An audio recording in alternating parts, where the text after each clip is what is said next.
تو جب اللہ رب العالمین خود رب کائنات بے شمار آیات میں جناب سیدنا صدیق اکبر رضی اللہ تعالیٰ عنہ کا تذکرہ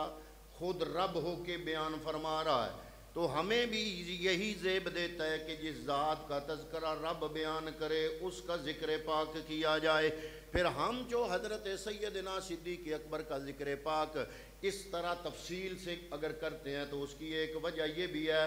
ایک تو ذات ہے جناب سیدنا صدیق اکبر کی، اور دوسری وجہ سارے صحابہ کرام رضوان اللہ تعالیٰ علیہ مجمعین کے فیصلے کی تائید ہے، کیونکہ جب نبی رحمت صلی اللہ تعالیٰ علیہ وسلم کا وصال ہو گیا،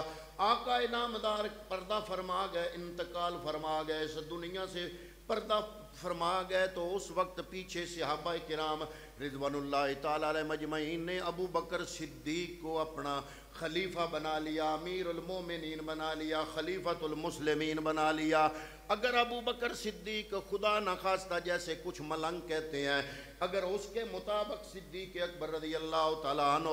استغفر اللہ اگر منافقت کا شکار تھے، تو پھر یہ اعتراض صرف ابو بکر کی ذات پہ نہیں آتا، یہ اعتراض ان تمام صحابہ کرام رضوان اللہ تعالیٰ علیہ مجمعین پہ آتا ہے کہ نبیوں کے امام کے اس دنیا سے چلے جانے کے بعد تمام صحابہ جو اس وقت موجود تھے، آپ اور میں، ہم جیسے لوگ نہیں تھے، وہ سارے لوگ وہ تھے جن کی تعلیم، جن کی تربیت، جن کا تزکیہ خود نبیوں کے امام نے فرمایا تھا۔ ان صحابہ کرام رضوان اللہ تعالی علیہ مجمعین کے فیصلے پر بھی زد پڑتی ہے، اس لیے ہم ابو بکر صدیق کا تذکرہ بالتفصیل اس لیے کرتے ہیں۔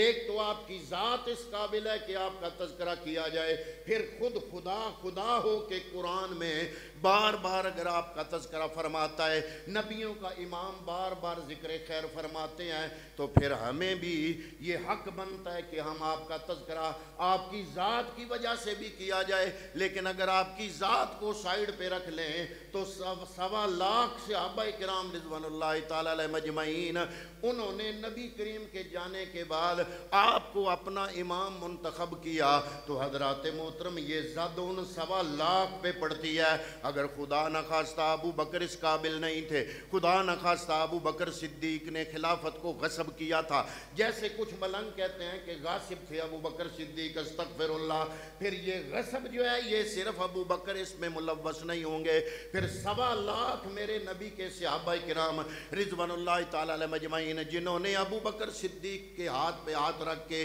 بیعت کی اور ان کو خلیفہ نامزد کیا، تو یہ اعتراض ان 1.25 لاکھ پہ بھی بنتا ہے۔ اور اس 1.25 لاکھ میں خود مولا کائنات، سنیوں کے امام مولا کائنات مولا علی المرتضی شیر خدا بھی اس میں موجود ہیں۔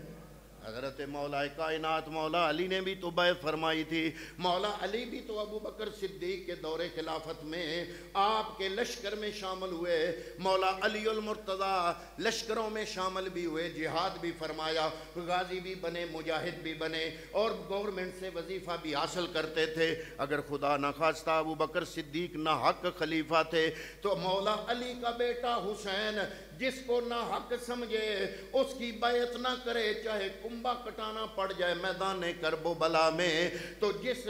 کی رگوں میں مولا علی کا خون دوڑ رہا ہے، اگر حسین جس کو نہ حق سمجھے کنبہ کٹا دے اس کی بیعت نہ کرے، مولا علی اگر ابو بکر کو نہ حق سمجھتے تو کبھی بھی بیعت قبول نہ کرتے، مولا علی بھی خود لڑائی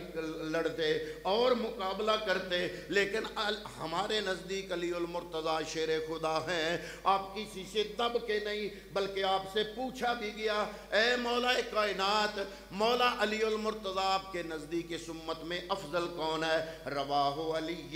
یہ حدیث پاک مسند احمد شریف میں موجود ہے، اور مسند احمد میں حدیث کا نمبر ہے 879، رواہ علی انہو قال خیر هذه الامت بعد نبیہا ابو بکر، رواہ احمد والطبرانی۔ حضرات محترم مولا علی نے فرمایا اس امت میں سب سے افضل اور اعلیٰ نبی کے بعد اگر کوئی ذات ہے تو اس کا نام ابو بکر صدیق ہے۔ خود مولا علی المرتضی شیر خدا کا یہ جملہ موجود ہے۔ حضرات محترم، حضرت جناب سیدنا صدیق اکبر کی ایک عادت تھی، کہ آپ لوگوں کو خرید کے آزاد کیا کرتے تھے، جو غلام ہوتے تھے اسلام قبول کر لیتے اور ان کے مالک ان کو تنگ کرتے تو آپ ان کو خرید کے آزاد کر دیتے، پیسے جیب سے ادا کر دیتے۔ تو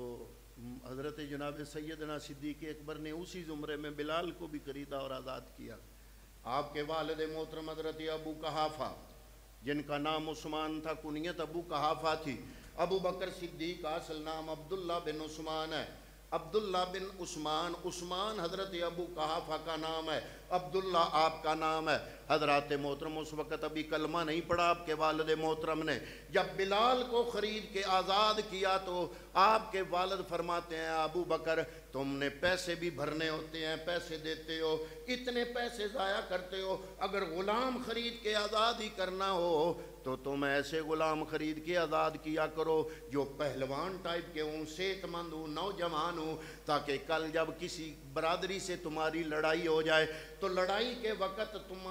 تمہارا ساتھ دے سکے، تمہارا فائدہ ہو جائے۔ تو تم ایسے کیا کرو کہ اگر غلام ہی خرید کے آزاد کرنا ہے، اگر پیسے ہی لگانے ہیں تو صحت مند نوجوان پہلوان قسم کے غلام خرید کے آزاد کیا کرو، کیونکہ لڑائیوں کا دورہ تھا۔ جب کسی برادری کے خلاف لڑائی ہوتی تھی تو یہ غلام کام آتے تھے، یہ بھی ساتھ لڑائی کرتے تھے۔ لیکن حضرات محترم حضرت ابو بکر صدیق تو کسی غرض اور لالچ کے بغیر صرف اللہ کی رضا کے لیے یہ کام کرتے تھے۔ اس وقت کئی لوگوں نے یہ کہا کہ ابو بکر یہ غلام خرید کر اس لیے آزاد کرتے ہیں کہ مشکل وقت میں ان کا ساتھ دے سکیں، لیکن نہیں، جناب سیدنا صدیق اکبر کی اس نیت کی گواہی جب لوگوں نے کہا کہ یہ کسی دنیاوی لالچ یا غرض یا دنیاوی فائدے کے لیے یہ کام کرتے ہیں، اس وقت رب نے گواہی دی۔ اسی آیا مبارکہ میں جو آیت طیبہ میں نے آپ کے سامنے تلاوت کی، اللہ رب العالمین نے فرمایا وَسَيُجَنَّبُهَا الْأَتْقَى الَّذِي يُؤْتِي مَالَهُ يَتَزَكَّىٰ۔ ابو بکر صدیق صرف اپنے تزکیہ باطن کے لیے یہ کام کرتا ہے۔ وَسَيُجَنَّبُهَا الْأَتْقَى الَّذِي يُؤْتِي مَالَهُ يَتَزَكَّىٰ، یہ جو مال دیتا ہے یہ تزکیے کے لیے دیتا ہے۔ وَمَا لِأَحَدٍ عِندَهُ مِن نِعْمَةٍ تُجْزَىٰ، جب یہ کام کرتا ہے تو بدلے میں کچھ نہیں مانگتا، اس کے بدلے کوئی جزا نہیں مانگتا، اس کے بدلے دنیا کا کوئی فائدہ نہیں مانگتا۔ یا اللہ پھر کس لیے کرتا ہے ابو بکر صدیق؟ فرمایا اِلَّا ابْتِغَاءَ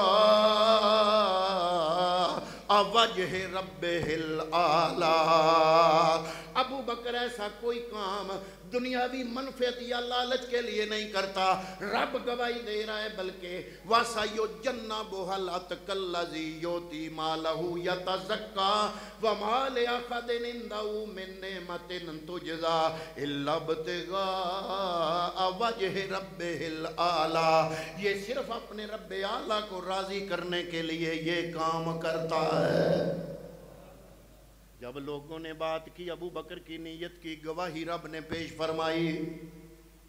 اور جب رب نے سورہ توبہ کی آیت نمبر 100 میں اکثر آپ کے سامنے پڑھتا کہ جو سبقت لے گئے، دوسرے تو بعد میں سبقت لے گئے، ان سب سے سبقت لینے والوں میں جو سب سے پہلے سبقت لے گیا وہ صدیق اکبر ہے۔ اس لیے فرمایا وَالسَّابِقُونَ الْأَوَّلُونَ من المہاجرین والانصار والذین اتبعوہم بإحسان رضی اللہ عنہم ورضوا عنہ، وہ لوگ جو سبقت لے گئے اسلام قبول کرنے میں، اسلام کے لیے قربانیاں دینے میں جو سبقت لے گئے، ان سب کے ساتھ میرا رب راضی ہے۔ اور جو سبقت لینے والوں میں سب سے پہلے سبقت لے گیا اس کا بھی ذکر گویا اس آیت طیبہ میں موجود ہے۔ پھر دوسری آیت میں فرمایا والذی جاء بالصدق وصدق به اولئک هم المتقون۔ علامہ قرطبی رحمۃ اللہ تعالی علیہ نے تفسیر قرطبی کے اندر حضرات محترم اس آیت طیبہ کی تشریح میں دو قول نقل فرمائے، ایک عبداللہ ابن عباس کا قول، ایک مولا کائنات کا قول۔ مولا علی سے پوچھا گیا والذی جاء بالصدق سے کون لوگ مراد ہیں؟ فرمایا والذی الذی جاء بالصدق سے مراد وہ ذات جو سچ لے کے آنے والی ہے، اس سے مراد محمد مصطفیٰ کی ذات ہے، وصدق بہ، اور جس نے اس کی تصدیق کی، مولا علی فرماتے ہیں اس سے مراد ابو بکر صدیق کی ذات ہے۔ حضرت ابو بکر صدیق کے بارے میں مولا علی نے قسم اٹھا کے فرمایا، رواہ طبرانی شریف کی حدیث پاک ہے اور حدیث کا نمبر ہے 14۔ عن ابی یحییٰ حکیم ابن سعد قال سمعت علیٰ، میں نے علی سے سنا، یخلف اللہ انزلہ اسم ابی بکر من السماء صدیق، مولا علی فرماتے ہیں ابو بکر کا نام اللہ نے آسمانوں سے صدیق نازل فرمایا ہے۔ صحابہ کرام میں جن کا ادب تھا، ایک دفعہ حضور نبی کریم نے حضرت حسان ابن ثابت سے پوچھا کہ اے حسان، آپ کو پتہ ہے نا کہ حضرت حسان ابن ثابت میرے نبی کے نعت خوان ہیں، حضور کی شان میں قصیدے لکھتے تھے، تو یہ حدیث پاک ہے حاکم للمستدرک میں، حدیث کا نمبر ہے 4413۔ تو حضور نبی کریم صلی اللہ علیہ وآلہ وسلم نے حسان ابن ثابت سے پوچھا، قال قال رسول اللہ صلی اللہ علیہ وسلم لحسان ابن ثابت حل قلت فی ابی بکر شیئا، اے حسان ابن ثابت، میں محمد کی تعریفیں اور نعتیں تو تم پڑھتے ہی ہو، کیا میرے یار ابو بکر کے بارے میں بھی تم نے کچھ کہا ہے؟ کیسا عجیب سوال ہے، اور سوال کس کا ہے؟ مصطفیٰ کریم کا۔ حضور نبی کریم صلی اللہ علیہ وسلم نے حسان ابن ثابت سے پوچھا، اے حسان ابن ثابت، میری نعتیں تو پڑھتے ہی ہو، بتاؤ میرے یار ابو بکر کے بارے میں بھی کچھ کہا ہے یا نہیں؟ قال نعم یا رسول اللہ، عرض کی یا رسول اللہ، میں نے آپ کے یار ابو بکر کے بارے میں بھی قصیدہ لکھا ہوا ہے۔ حضور نبی کریم نے فرمایا قل وانا اسمع، اے حسان ابن ثابت کہو میں سننا چاہتا ہوں، میرے یار ابو بکر کی شان میں تم نے کیا کہا؟ فقالا، تو حضرت حسان ابن ثابت نبی کی بارگاہ میں جناب سیدنا صدیق اکبر کی منقبت پیش فرما رہے ہیں۔ پتہ چلا آج سنی ابو بکر کا نام یا شان بیان نہیں کر رہے، مصطفیٰ کی بارگاہ میں صحابہ کرام نے ابو بکر کی شان بیان فرمائی۔ تو حضور نے فرمایا حسان ابن ثابت، میرے یار کے بارے میں تم نے کیا کہا؟ قل، کہو، وانا اسمع، میں سنوں گا، میں سننا چاہتا ہوں میرے یار کے بارے میں تم نے کیا کہا؟ فقالا، اب حضرت حسان ابن ثابت نے اپنے شعر نبی کے سامنے کہے، عرض کیا فقال حسان یسنین فی الغار المنیف وقد طاف العدو به اذ صعد الجبل وکان حب رسول اللہ، فرمایا یوں وہ غار میں دوسرے تھے جب وہ حضور کو لے کر پہاڑ یعنی جبل ثور پر چڑھے تو دشمن نے ان کے گرد چکر لگائے، اور تمام صحابہ کو یہ بات معلوم ہے کہ وہ رسول وکان حب رسول اللہ،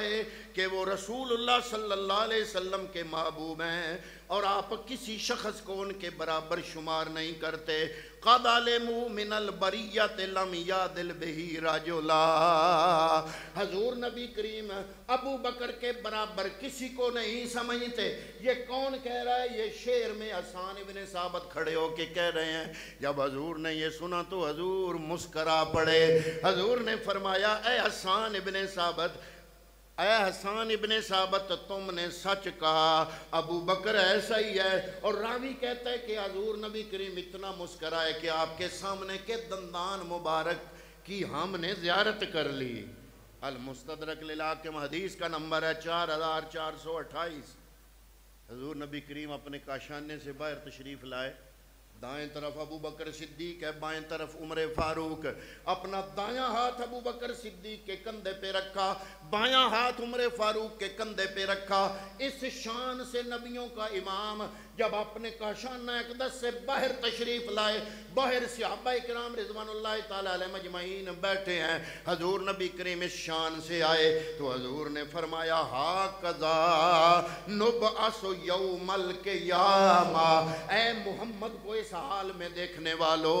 کل قیامت کا دن ہوگا تو اسی طرح جس طرح میں نے دایاں ہاتھ ابو بکر کے کندھے پہ رکھا ہے، بایاں ہاتھ عمر فاروق کے کندھے پہ رکھا ہے، اسی شان سے کل قیامت کے دن میں میدان حشر میں آؤں گا۔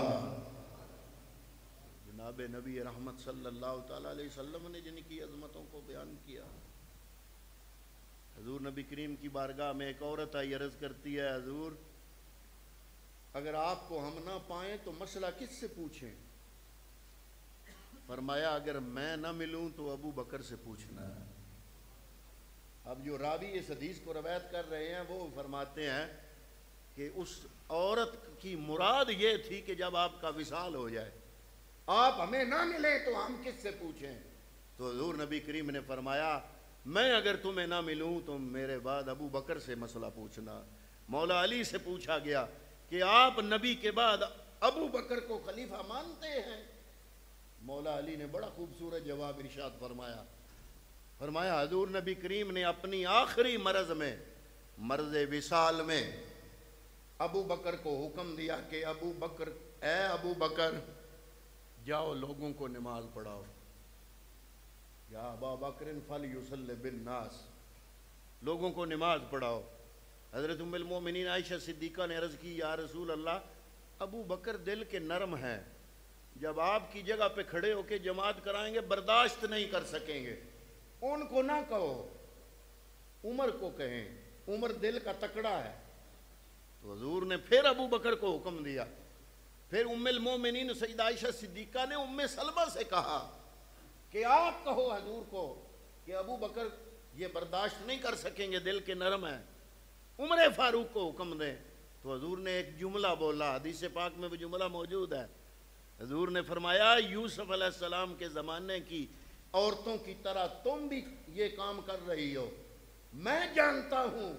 کہ میں نے اپنے مصلے پہ کس کو کھڑا کرنا ہے۔ ترمذی شریف کی حدیث ہے، 3683 نمبر ہے حدیث کا۔ قال رسول اللہ صلی اللہ علیہ وسلم لا ينبغي لقوم فیہم ابو بکر ان یؤمہم غیرہ، میرے نبی نے فرمایا کسی قوم کے لیے یہ جائز نہیں ہے کہ ان میں ابو بکر ہو اور ابو بکر کے ہوتے ہوئے کوئی اور بندہ ان کا امام بن جائے۔ حضور نبی کریم صلی اللہ علیہ وسلم کے اس فعل کو حضرت مولا کائنات سے جب پوچھا گیا اے علی المرتضیٰ آپ کیا فرماتے ہیں، حضور کے بعد خلیفہ کس کو مانتے ہیں؟ مولا علی المرتضیٰ نے فرمایا علی کے نبی نے علی کی نماز کا جس کو امام بنایا، علی نے اس کو اپنی دنیا کا امام بنا لیا۔ مولا علی کا شعر ارشاد ہے، فرمایا میرے نبی نے جس ابو بکر کو دین کا امام بنایا، علی نے اس ابو بکر کو اپنی دنیا کا امام بنایا۔ اور مولا کائنات مولا علی المرتضیٰ شیر خدا رضی اللہ تعالیٰ عنہ آپ خود تاجدار صداقت صدیق اکبر کے دور میں جنگوں میں شامل ہوتے، لشکر کے سپہ سالار بنتے، آپ نے جنگیں لڑیں، آپ مشیر تھے، وزیر تھے جناب سیدنا صدیق اکبر کے۔ اگر صدیق اکبر مولا علی المرتضیٰ کے نزدیک قابض تھے، ناجائز تھے،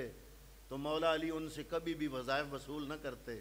مولا علی وظیفے لیتے رہے، ان کی مشاورت کرتے رہے، ان کے دربار میں قاضی کا عہدہ سنبھالے رکھا، ان کے مشیر بنے رہے۔ تو گویا دیگر صحابہ کے ساتھ ساتھ حضرت جناب سیدنا صدیق اکبر کو مولا علی المرتضیٰ کی تائید بھی حاصل تھی۔ تو میں یہ عرض کر رہا ہوں کہ کبھی تو مولا حضرت جناب سیدنا صدیق اکبر کے بارے میں میرا رب یہ فرمائے وَسَيُجَنَّبُ الْأَتْقَى الَّذِي يُؤْتِي مَالَهُ يَتَزَكَّى۔ اس آیت طیبہ میں ابو بکر کا ذکر فرمایا جائے، کبھی میرا رب فرماتا ہے وَالسَّابِقُونَ الْأَوَّلُونَ مِنَ الْمُهَاجِرِينَ وَالْأَنصَارِ وَالَّذِينَ اتَّبَعُوهُمْ بِإِحْسَانٍ رَضِيَ اللَّهُ عَنْهُمْ وَرَضُوا عَنْهُ۔ صرف ابو بکر نہیں بلکہ جتنے لوگ بھی سبقت لے گئے، اللہ فرما رہا ہے کہ رب پہ وہ راضی ہے، رب ان پہ راضی ہے۔ وَالَّذِي جَاءَ بِالصِّدْقِ، یہ تیسری آیت ہے، فرمایا ایک وہ ذات ہے جو سچ کو لے کے آنے والی ہے، وَصَدَّقَ بِهِ، اور ایک وہ ذات ہے جو اس کی تصدیق کرنے والی ہے۔ اس سے مراد ابو بکر صدیق رضی اللہ تعالیٰ عنہ کی ذات اقدس ہے۔ جب ابو بکر صدیق نے اس پادری کو اسلام کی دعوت دی اور تبلیغ فرمائی، وہ پادری کہتا ہے کہ دین بتاؤ، تمہارا دین کیا ہے؟ ابو بکر صدیق فرماتے ہیں نماز ادا کرنا، اللہ کے ساتھ کسی کو شریک نہ ٹھہرانا، یہ ہمارا دین ہے، اور زکوٰۃ ادا کرنا۔ اس نے اللہ کی شان میں گستاخی کرتے ہوئے مذاق بنایا اس پادری نے، کہتا ہے اس کا مطلب ہے تمہارا اللہ جو ہے وہ استغفر اللہ فقیر ہے، وہ محتاج ہے ہماری زکوٰۃ کا، ہم سے زکوٰۃ مانگتا ہے۔ حضرت ابو بکر صدیق فرماتے ہیں مانو یا نہ مانو، اللہ تو تم بھی مانتے ہو، تمہارے مذہب میں بھی رب کی ذات موجود ہے، لیکن کم از کم تم اللہ کی شان میں گستاخی تو نہ کرتے۔ آپ کو جلال آیا، تھپڑ لگایا اس کے چہرے پر، خون باہر آ گیا، خون ہاتھوں پہ لے کے وہ حضور کی بارگاہ میں حاضر ہوا، کہتا ہے ابو بکر آپ کے یار نے مجھے بے قصور مارا، میرے نبی نے بلا لیا ہے، ابو بکر جلدی آ، اے ابو بکر حاضر ہو، تیرے خلاف دعویٰ دائر ہو گیا ہے۔ ابو بکر صدیق سے پوچھا تم نے بلا قصور مارا؟ عرض کی یا رسول اللہ بلا قصور نہیں مارا، اس نے اللہ کی شان میں گستاخی کی، میری غیرت گوارا نہیں کر سکی، میں نے اس کو تھپڑ لگایا۔ وہ اس سے پوچھا، اس نے کہا کہ نہیں میں نے ایسا کوئی جملہ نہیں بولا۔ پیغمبر فرماتے ہیں وہ انکار کر رہا ہے، اے ابو بکر فیصلہ تیرے خلاف چلا جائے گا، کیونکہ یہ نبی کی عدالت ہے، یہاں انصاف ہوگا، اپنے یار کو دیکھ کے فیصلہ اس کے حق میں نہیں ہو سکتا، اگر تم سچے ہو تو گواہ پیش کرو، کیا تمہارا کوئی گواہ موجود ہے؟ ابو بکر صدیق عرض کرتے ہیں یا رسول اللہ جب یہ واقعہ ہو رہا تھا، ایک یہ پادری تھا، ایک میں تھا، کوئی اور گواہ نہیں تھا۔ اللہ رب العالمین نے جب دیکھا زمین پہ ابو بکر صدیق کی صداقت پہ دبا لگنے لگا ہے، بلایا جبریل، ہاں رب جلیل فرمایا جاؤ وہی لے کے جاؤ، زمین میں ابو بکر کی صداقت کا گواہ اگر کوئی نہیں تو کوئی بات نہیں، گواہ خود رب کٹہرے میں کھڑا ہو کے ابو بکر صدیق کی صداقت پہ خود گواہی دے گا۔ اس وقت قرآن کی یہ آیت ہے لَقَدْ سَمِعَ اللَّهُ قَوْلَ الَّذِينَ قَالُوا إِنَّ اللَّهَ فَقِيرٌ وَنَحْنُ أَغْنِيَاءُ، بے شک اللہ نے سنا، کسی اور نے سنا یا نہ سنا، اللہ نے سنا۔ لَقَدْ سَمِعَ اللَّهُ قَوْلَ الَّذِينَ قَالُوا، ان لوگوں کا قول جنہوں نے کہا تھا إِنَّ اللَّهَ فَقِيرٌ وَنَحْنُ أَغْنِيَاءُ، کہ اللہ فقیر ہے ہم غنی ہیں۔ اے میرے محبوب، ابو بکر کے خلاف فیصلہ نہ کرنا، کوئی اور گواہ ہے یا نہیں؟ اللہ رب العالمین ابو بکر کی صداقت کی گواہی خود دے رہا ہے۔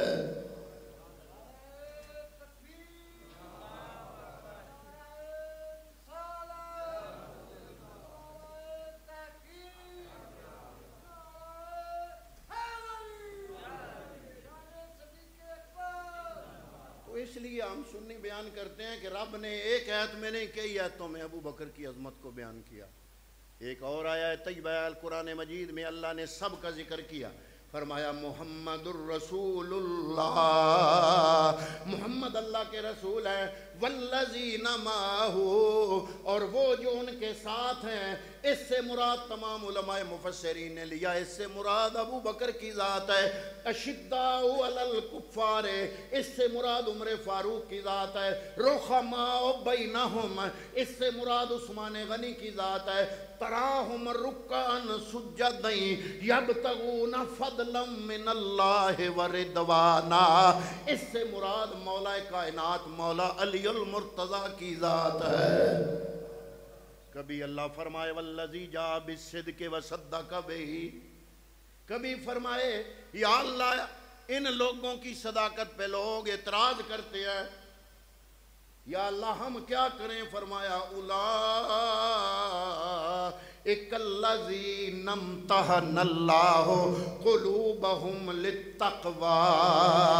میرے محمد عربی کے یہ جو یار ہیں، میرے مصطفیٰ کریم کے یہ جو سنگی اور صحابی ہیں، فرمایا میرے رب نے اولئک الذی نمتحن اللہ قلوبہم للتقوی، اللہ رب العالمین نے ان کے دلوں کو تقوی پر پرکھ لیا ہے، اور یہ سارے کے سارے ہی کامیاب ہیں۔